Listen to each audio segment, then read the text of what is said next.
Hey, it's JC1424 once again with NASCAR Thunder 2003. And in this episode of our season, as Bobby Labonte in his number 18 Interstate Batteries Pontiac Grand Prix, we're going to be completing race 18 of 36, which is the Tropicana 400 at Chicagoland Speedway. I believe they had their first race in the NASCAR Cup Series here in 2001, and then their final race would be in 2019. So it lasted 18 years. We were going to have a race here in 2020 and probably for years onward, but the whole funding and everything got messed up whenever the pandemic came around, and then they stopped racing for like 2 months or some shit. And this was always my favorite intermediate track for a long time. Then the racing started getting really freaking good, especially 2018. We had an iconic finish, and then there was passing all race long. It was awesome. So this is going to be fun because my first time racing at this track in a game since they announced they would no longer be racing here anymore. I mean, I think I'd already raced at Chicagoland on NASCAR Heat 4 before they even made this announcement. So last episode, we raced at Daytona, where we finished 19th after starting 27th. I could have finished better than that if I hadn't taken 4 tires for my pit stop, but I keep thinking that in these super speedway races, they won't try a pit strategy because they didn't do it in any other game. But I guess at Daytona specifically, they like to take 2 tires and stuff. Ricky Rudd got the win, his first win of the season. Who knows if we'll see him win another race. He's usually pretty good in this game, driving his Chip Ganassi 28 car. Right now we are 34 points behind Mark Martin, who is still the points leader. We are 10 ahead of Jeff Gordon, and of course Dale Jarrett 4th, 70 back. So I'm worried about Jeff Gordon really close behind me. I don't know if it's possible for us to get to Mark Martin. He usually runs up front, but we should definitely be able to gain. Let's go out there and have a really good race. There's Ricky Rudd winning last race. He's 5th, 103 back. So we still got about 5 cars under a blanket almost. So this championship has stayed interesting the entire time, whether it's my doing or just them being really competitive in here. We're going to be using the Small Soldiers car in this race because it's got a lot of orange in it, and Tropicana makes the orange juice. And, well, I love this car, I love this track, and we're going to go have some fun for the first time since this has been removed from NASCAR. 2 laps, give it all you got.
The NASCAR Winston Cup Series comes to Illinois this week for today's race, the Tropicana 400 at the Chicagoland Speedway. Barney, we're still kind of new to this place. What do you think so far? Well, Joe, this really is a state-of-the-art facility. It's a 1.5-mile trioval similar to Las Vegas with more banking. We're in for a great race today. Rusty Wallace was the 1989 Winston Cup champion in one of the closest point races in NASCAR history. Well, that was a pretty exciting weekend in Atlanta. Earnhardt dominated and won the race, but Rusty battled to a 15th place finish. That was good enough to edge the Intimidator by 12 points. In 1993, Bobby Labonte finished second to Jeff Gordon in the Rookie of the Year battle. You know, that's a pretty good rookie class. At first, Gordon's accomplishments overshadowed Bobby's, but Labonte had been a solid contender for the title in each of the last few years. Robbie Gordon will start this race a little farther back than he's used to. You're right, it's going to be tough for him. You get so used to starting up front, and then you have an off week and you have to start towards the back. Then when race day comes, you feel like you passed 1,000 cars at the end. And worse yet, sometimes you never make it to the front.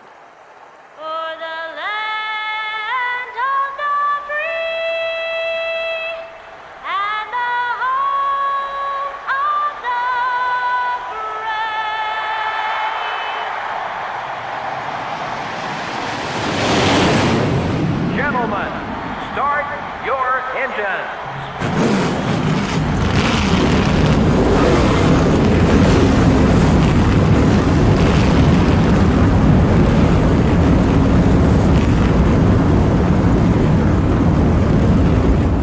I'm actually surprised to be starting this well because the car was all over the damn place. But Jeff Gordon starts in front of us, and then there's Mark Martin right in front of me. Getting a pretty good start. What did the camera just do? That was weird. 26 lap race. Has it always been 26 laps? I mean, it's just 1.5 mile track, so it's not Charlotte or anything. It's not going to be like 32 laps or whatever it is for their race. I mean, I think 26 laps after doing Daytona, it seems a lot longer than it actually is. We had a good start, but not exactly ready to race in this camera angle. I don't think I've ever raced at this track in this game. But this game is, of course, similar to NASCAR Thunder 2004, so it still looks the same shit. So I have to adjust and everything.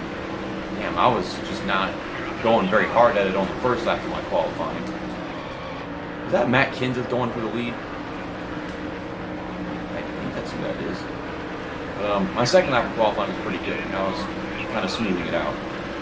We're just climbing to the field. I'm probably going to win this race, huh? Get my 7th win of the season. I think that's correct. The last one was my 6th, right? Because I'm able to pass cars. I make a good corner. I pass a car, and then I never really fall back at all. At least I haven't yet.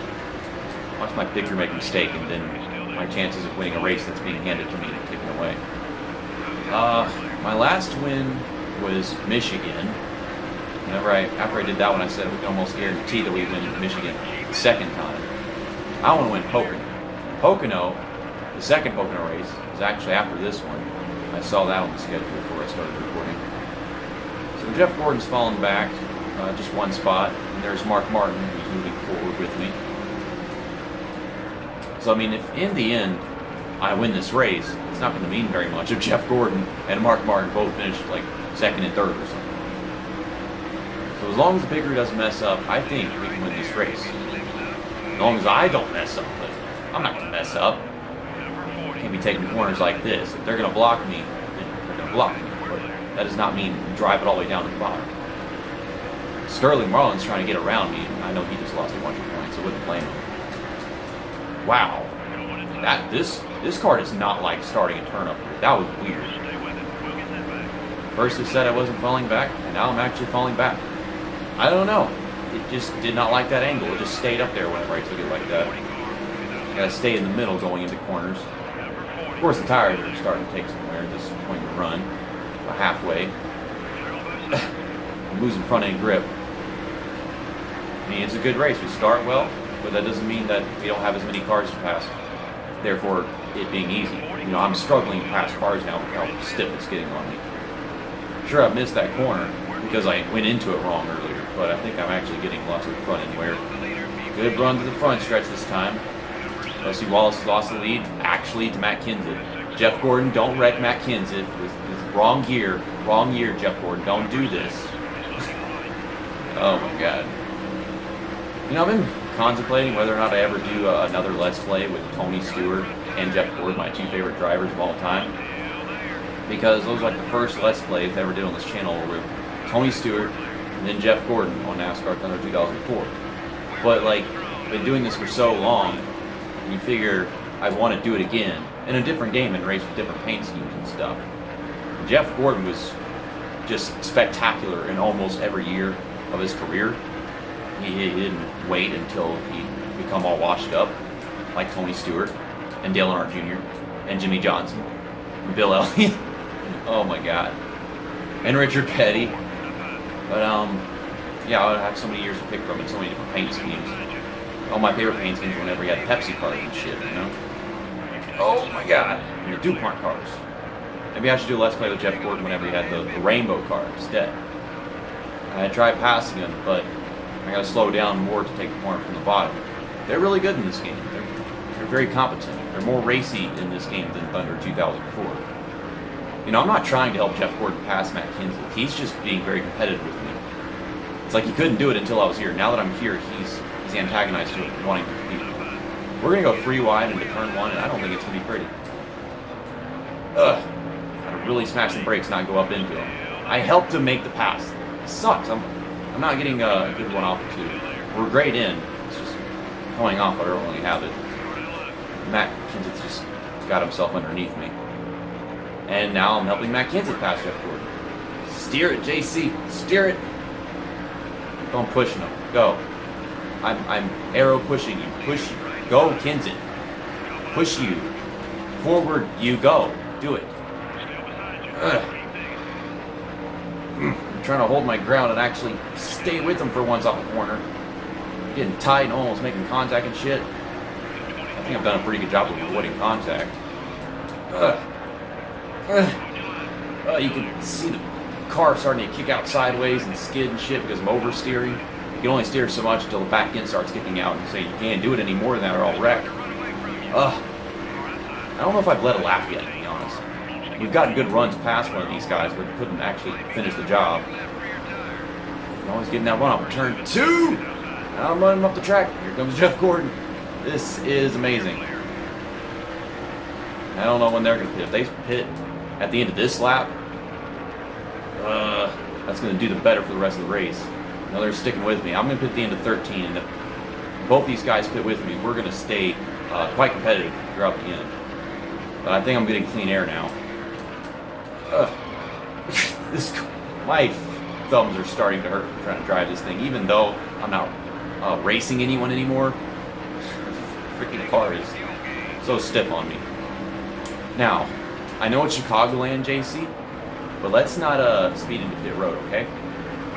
There goes Jeff Gordon. Matt Kenseth is staying out. Well, he's not winning this race. Okay, let's not speed in. Let's not. Sterling Marlin just wants to run me off the fucking track. I don't have any damage repaired. He had to scratch my car up, though. This car is handling wonderfully. I was able to pass cars and get to the lead with this car. It's a great car. I got a scrape on the left side now.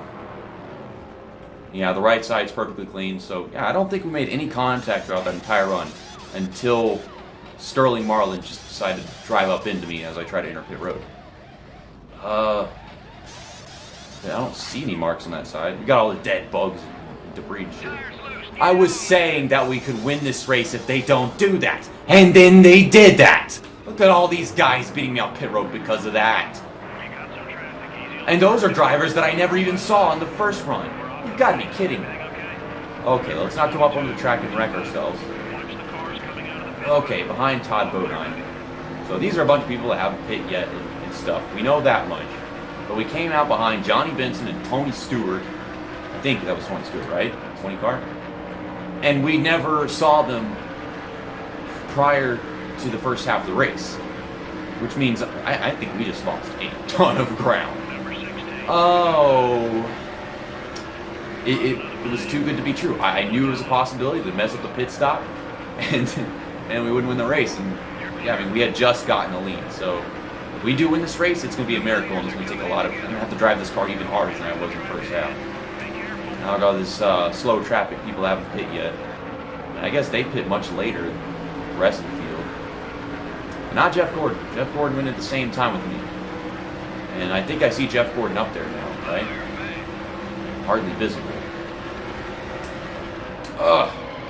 Drive it, JC. I think that might be Jeff Gordon. That red and black or red and blue car or whatever. It could be Joe Nemechek or Jerry Nadeau, whatever. I'm not sure. Or maybe Jeff Gordon's behind me. Freaking Ricky Craven is losing his shit behind me. I don't know if y'all saw that. I should zoom down in that because I know I saw that. Just working around these slow guys. These guys are in position. Did I really lose this much time? I don't think that's Jeff Gordon anymore. I think that's Jerry Nadeau, and we lost so much time. Oh my God. Look at where the leader is. Pit stops are over. Look at where the leader is. Wow. Wow. I didn't think I lost this much time. Holy shit. Because I never saw Jeff Gordon pass me off the road. That's because we were only halfway done with the freaking pit stop because of how long it took to change the tire. Well, Todd Bodine, I'm going to kill you. I want to kill you so bad right now. And I want to kill you so bad right now. Fucking jackass. You always pissing me off, always driving underneath me, always wrecking people and killing people. I want to kill you. Fucking sick of this Todd Bodine shit. Okay, well, we got 8 laps left in the race. Yeah, 8 laps. So let's spend the next 8 laps climbing our way back into the top 10 and trying to lose the least amount of points possible on Jeff Gordon and Mark Martin. We're going to fall into 3rd place at this race. I know that much. Oh, sending it under you too. 3 wide. Was not the best of entries, didn't back it up enough, but we made it. Okay, up to 60.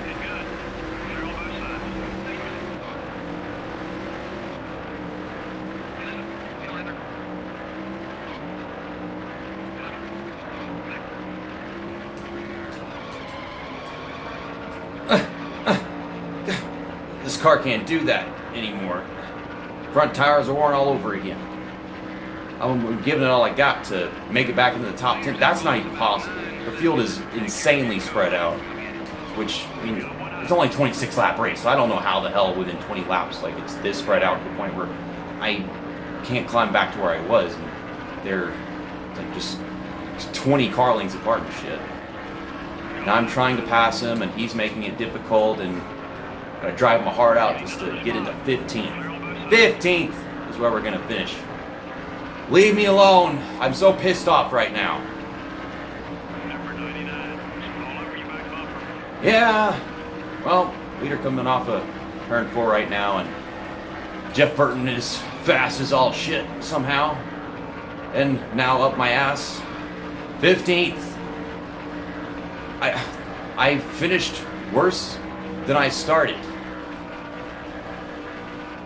And I had to drive so freaking hard just to get 15th. Jeff Gordon wins, passes me in points, and probably even Mark Martin. That was Jeff Gordon's first win in quite a while.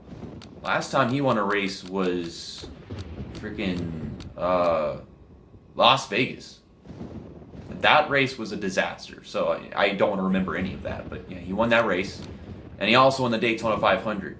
I thought it was Rusty Wallace or Mark Martin or some shit for some reason. Rusty Wallace has not even won a race this season. Mark Martin's only wins were back-to-back right there. Next up is New Hampshire. I thought it was Pocono for some reason. But yes, I love New Hampshire. It's a flat track that's hard to pass at. It's a tough one. So if we don't start too well, we could die bombing corners and shit. And in the season mode, the quick race mode, it's actually a drivable track as opposed to career mode for some reason. Now we're 3rd, behind Jeff Gordon. He was not the points leader now. He's still 5 points behind Mark Martin. Ricky Rudd has gotten up to 4th. He's 94 back from the leader. There's Dale Jarrett, who's fallen to 5th. He's just 1 point behind Ricky Rudd. And Sterling Marlin's still 6th. I think Marlin might have just made a great recovery in points right there. Like 20 points or something, which is still something. Because he was running in the top 10, top 5 or whatever. And he passes at 1 point. I got back around him early on, so that's good for him. Hopefully he can have an amazing comeback in the second half of the season and maybe win the championship if I can. Because if I can, I would want it to be him. Just because he was supposed to win the championship in 2002 until he got injured. And then Jamie McMurray took over for the 40 car. I haven't been paying attention to all the guys but beyond 6 because I know they haven't really been in contention. We're just still looking out for Sterling Marlin. Yes, New Hampshire next. We'll do it for Dale Reynolds. We're going to use the Jurassic Park car in the next episode. Just because I can't remember the last time we used this. I think it was ages ago. I remember we used it at Rockingham, and I don't know what other track we used it at since then. But yeah, I love the Jurassic Park car. I love the weird grassy green on the hood and the yellow and black caution stripes all over the bottom of it. Well, see you next time. That's that, and episode over.